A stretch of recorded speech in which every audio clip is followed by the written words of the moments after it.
O Espiritismo desvenda os grandes enigmas da vida. De onde venho? Para onde vou? O que acontece após a morte?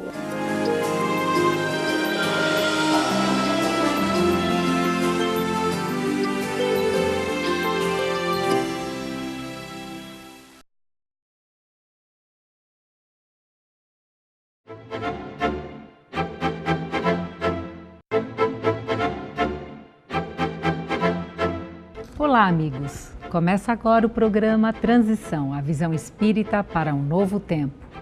O tema de hoje, bastante empolgante.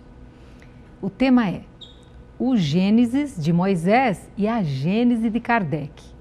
E vai haver aqui uma análise sobre a queda de Adão e Eva. Quem vai trazer esse assunto para nós é o nosso querido Severino Celestino. Obrigada pela tua presença, Severino. Eu gostaria de agradecer a você, Delmar, e a todos que fazem o programa Transição, pelo honroso convite, dizer da felicidade de estar trabalhando aqui.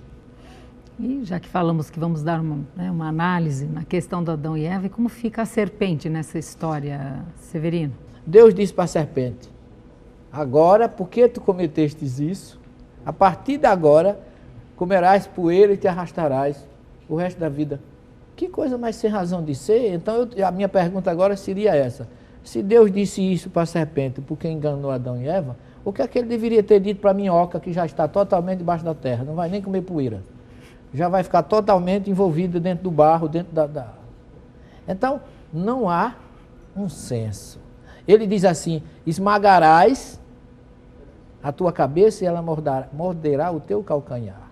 Falando da serpente com relação à mulher. Observe que coisa interessante. Esmagar e morder indica transição, mudança. Esmagar a cabeça significa que nós estamos entrando no início de uma nova consciência. E o calcanhar é o final de uma era de 6.000 anos. A cada 6.000 anos, o mundo passa por um período de transformação. E essa mudança representa a consciência crística ou messiânica entre nós. Para o judeu que ainda não aceita Jesus como o Messias, ele está vendo que está se aproximando. Sim. Para nós que já o aceitamos e entendemos ele como Messias, nós vemos que esse período é exatamente a consubstanciação da mensagem de Jesus entre nós. Então, o episódio de Adão e Eva e da serpente tem uma mensagem muito mais profunda do que a gente procura, o que a gente busca entender quando lê o Gênesis literalmente. E agora, a questão da expulsão do paraíso, né? Porque uma vez que a Eva come da maçã, oferece para o Adão, separou bem na hora que ele estava escondido. E aí Deus vem e pergunta: Adão, o que fizeste, né? Fizeste? É como se fosse assim: olha como estás. Simbolicamente, Adão e Eva somos nós.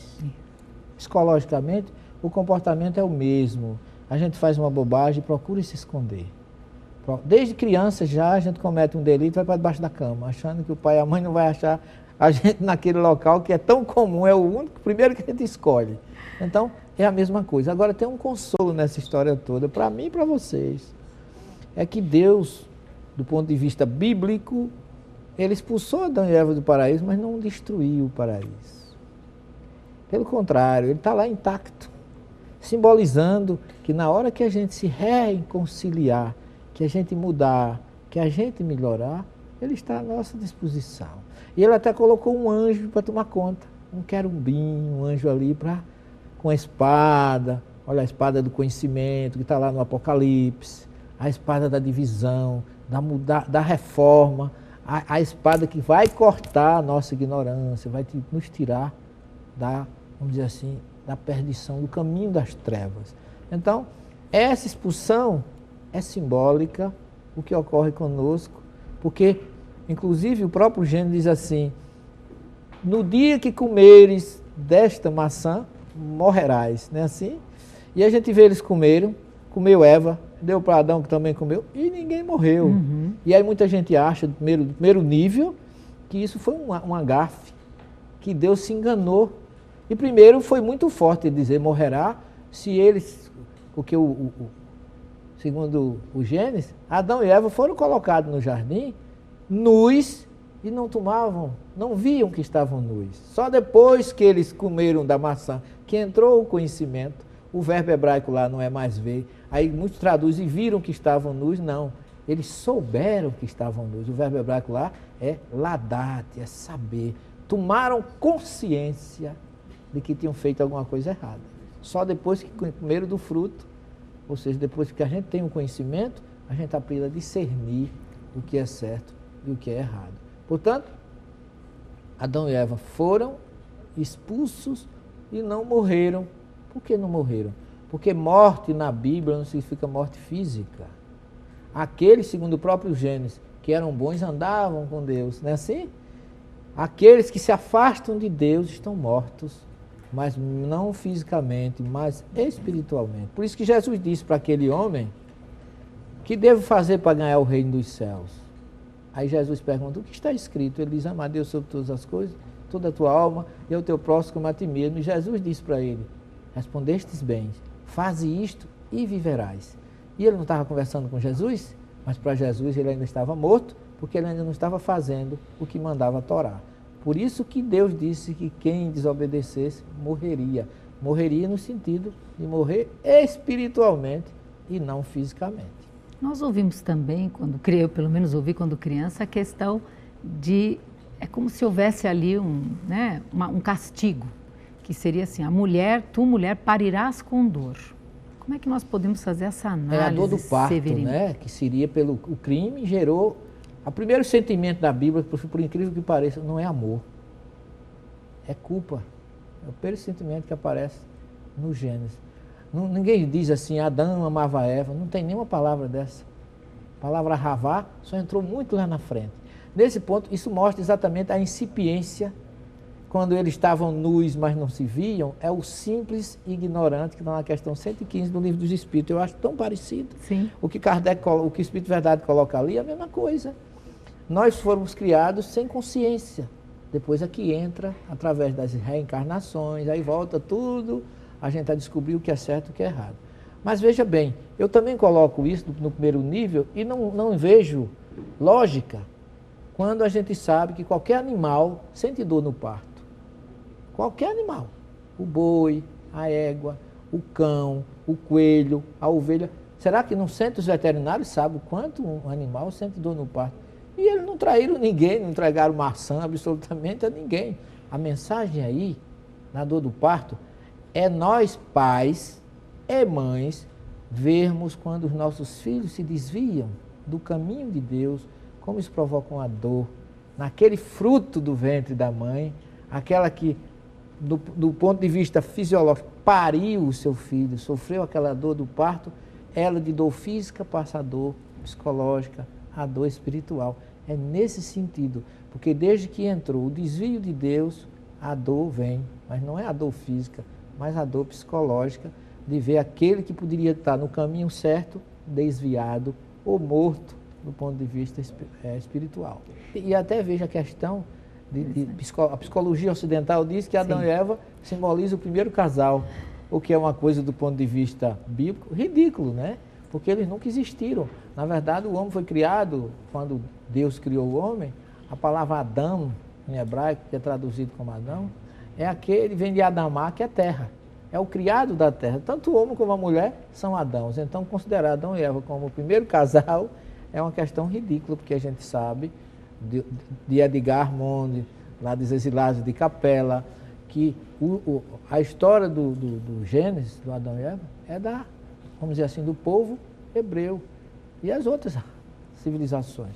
Como é que ficam os egípcios, como é que ficam os hindus, a raça amarela com olhos atravessados, vamos dizer assim, são outras características, o que mostra que ali representa realmente um símbolo da criação do ser humano no planeta. E aí um parênteses, os livros Missionários da Luz de André Luiz, psicografado por Chico Xavier. E o outro é A Caminho da Luz. Caminho da Luz é de Emmanuel. De Emmanuel, A Caminho da Luz, mostrando essa questão da construção. Da diversidade. Isso, exatamente. que você foi falando agora, me veio novamente o livro. Emmanuel faz uma análise fantástica disso, mostrando a coerência doutrinária, né? Da racionalidade, da diversificação das espécies humanas. E agora, ainda voltando aqui na questão do Jardim do Éden, quem foram Caim, Abel e Sete? 3 símbolos fantásticos do que representam a humanidade. Caim representa o instinto primitivo, tá certo? Abel já representa o visceral. Caim é aquele que tem coragem de matar. Abel prefere ser morto. Abel já oferecia o melhor para Deus. Caim já não oferecia o melhor. Observa a semelhança com cada um de nós. Tem um pouco de Caim, um pouco de Abel. E Sete foi o primeiro a buscar Deus. Então veja que coisa interessante. Então Caim representa aquele que mata e foge para levar o flagrante. Será que mudou alguma coisa hoje na nossa civilização? No homem do momento? Que todo mundo sabe, matou, fugiu para... Ou então foi para onde? Para outros países. Quantos matam, se exilam para fugir da responsabilidade? Abel prefere ser morto a matar. Já é um intermediário, vamos dizer assim, no nível evolutivo, como explica a doutrina espírita. E Sete é o que busca Deus. Então nós temos aí uma tríade de exemplos do que representa o tipo humano espiritual que tem no planeta Terra. Ainda existe os Caíns da vida, os Abéus, e nós que devemos, segundo o próprio Gênesis, buscar Deus, como fez Sete, que foi o primeiro a buscar e a louvar Deus. Os 3 filhos de Adão e Eva. Que coisa interessante, né? Na verdade, eu vejo, Delmar, eu, você e todos nós, como os filhos. Nós temos o mesmo comportamento. Nós temos os nossos pais, a nossa família, que é o nosso paraíso. E nós muitas vezes nos desviamos e deixamos o nosso paraíso que Deus colocou, nós espíritos entendemos isso muito melhor, aqueles 2 espíritos que se uniram para nos receber e nos oferecer o grande jardim de delícias, que é o leito do papai, da mamãe, aquele carinho maternal. A criança, quando cai em qualquer local, e mesmo ela não estando ainda, ela só chora quando vê a mãe, ela fica esperando. Quando ela vê a mãe, ela chora, porque ela encontra na mãe todo o suporte de que ela precisa. Nós somos assim. Então nós somos a Eva e Adão, que viemos numa família que Deus nos deu, que é o nosso paraíso terrestre, e aí a gente foge, se desvia e acaba sendo expulso da nossa linha de busca para Deus, e aí porque aí, como Deus é bom, permite que a gente volte quantas vezes seja necessário para recomeçar de onde falhou. E agora suas considerações finais, Severino? Eu queria somente chamar a atenção de todos nós que estamos nos ouvindo e de vocês, que a gente não deve, ou nós não devemos desprezar o grande jardim do Éden que Deus colocou em nossas vidas.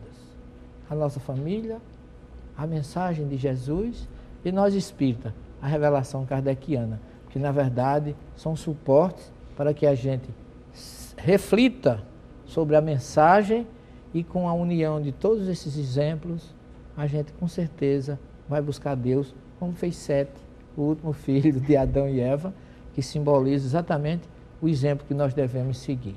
Mas Deus está nos aguardando, Ele tem um Gane Éden ou um jardim de delícias para cada um de nós. Fique com Ele, até a próxima oportunidade e muita paz para todos. Muito obrigado pela tua presença e a tua participação, Severino. E você que está aí nos ouvindo e vendo, quem sabe agora você se sentiu estimulado a ter uma outra leitura ou aprofundar a interpretação nessas profundidades que vão tocando tanto a nossa alma. Que possamos estar juntos no próximo Transição, a visão espírita para um novo tempo. Até lá!